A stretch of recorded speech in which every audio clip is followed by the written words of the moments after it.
good example of organizational responsiveness and agility is at a Dutch academic publishing company called Elsevier. Founded in 1880, Elsevier has been known to disrupt and reinvent itself over and over again through its very innovative, driven workforce. In 1995, when the first internet disruption occurred to their industry, Forbes predicted that the firm would go under. 28 years later, and through the executing of a series of innovative and impressive moves, the business continues to thrive, even now offering highly desirable analytics services to our teeming clientele.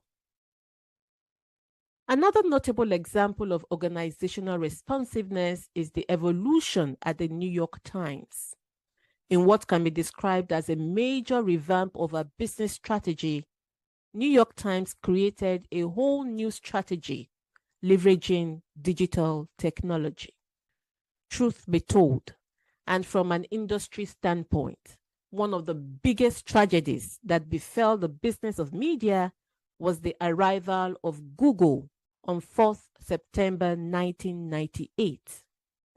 Newspapers were literally declared dead in the age of Google. For centuries, traditional newspaper establishments like New York Times had survived largely on advert and daily newspaper print sales. Unfortunately, this income was beginning to decline. At a crossroad, the management of New York Times were also getting worried as advertisers were diverting revenues earlier budgeted for newspapers to platforms like Google of 1998, Facebook of 2004, and Twitter of 2006. In response to this business incursion, it became clear to the management that having an online presence like Google or social accounts on platforms that threatened its very existence won't be sufficient enough. However, the management figured there was a silver lining in the travails of the media industry, comprising of about fragmented 5,000 newspaper players in the US alone, and eventually realized that even if news stories could be found on Google for free, a large percentage of readers are still interested in the source and validity of such news.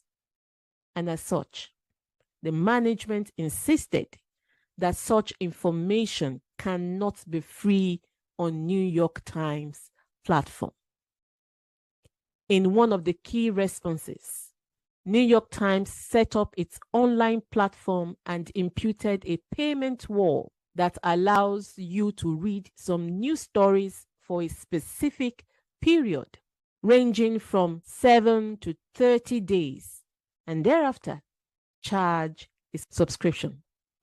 Within a decade of introducing a paywall in 2011 to 2021, New York Times garnered across the globe over 7 million subscribers from 390,000 subscribers in 2011.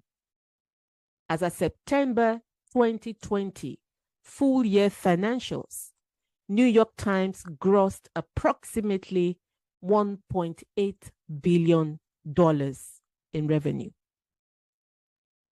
Away from the media and looking at education, Nexford, an American university, is actively leveraging digital technology to deliver what it calls a next generation 100% online university for today's world. According to Nexford, the traditional university experience hasn't changed for 100 years and therefore is no longer fit for purpose. With a business model that conveys that they put learners first, Nextford is providing access to American-style education from any part of the world with a unique bent where students can actually pay monthly tuition.